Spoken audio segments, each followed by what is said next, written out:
முன்னாடி ஒருத்தர் வந்து போக்குவரத்துறை அமைச்சராக இருந்தார், ஏவா வேலு. இப்போ இல்லை, இப்போ பொதுப்பணித்துறை அமைச்சராக இருக்காரு. அவருனால சர்ச்சை கிடையாது, டிவிக்கு மாவட்ட செயலாளரால சர்ச்சை ஆகிருக்கு. பணமழையா? பணமழையே தான். திருவண்ணாமலை தெற்கு மாவட்ட செயலாளராக இருக்கவர் டிஎம்கேல ஏவா வேலு. அதே மாதிரி தமிழக வெற்றி கழகத்தில் இருக்கவர் பாரதிதாசன்.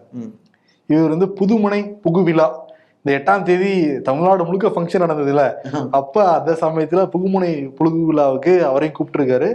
கூப்பிட்ட ஏவா வேலுக்கு பணமழை, மயில் மாதிரி ஒரு பணமழையை செஞ்சு போட்டிருக்காரு. அப்ப ஆனந்த் அவருக்கு இன்னும் சூப்பரா வரவேற்பு. ஆனந்துக்கு எல்லாம் பெருசா போடவே இல்லையா அவரு. இதுல என்னன்னா, ஏவாவுடைய மகன் கம்மன் கூட வந்திருக்காரு. அவரு மருத்துவமனையில இருக்காரு திமுகல. ஏவாவேலு கார்ல விழுந்தவரு கம்பன் கால்லயும் விழுந்திருக்காப்புல, அவருடைய மகன் கால்லயும் வந்து விழுந்திருக்காரு. இதெல்லாம் டிவிக்கே பார்த்தவங்க பாத்தீங்களா? என்ன ஆனந்துக்கே அவ்வளவு தூரம் வந்து அவர் பண்ணது கிடையாது. ஆனா இவர் காலில் போய் மகன் காலையும் விழுகிறார், அப்பா காலையும் விழுகிறாரு. பாத்துக்கோங்கன்னு சொல்லிட்டு நிறைய பேர் கம்ப்ளைண்ட் அனுப்ப, அப்போ அவருடைய லெட்டர் பேர்லேருந்து ஒரு அறிக்கை வந்து கொடுத்துருக்காரு. நான் தெரியாம பண்ணிட்டேனே, மன்னிச்சிருங்க. இந்த மாதிரி எந்த ஃபங்க்ஷன் நடந்தாலும் மாற்று கட்சி கூப்பிடவே மாட்டேன்னு வந்து சொல்லியிருக்காரு. மாற்று கட்சியை கூப்பிடலாம், தப்பு இல்லை. ஓவரா போய் பணமழை போடுறது, காலில் விழுகிறது, மகன் காலில் விழுகிறதுங்கிறது உறுத்தலா தானே இருக்கு.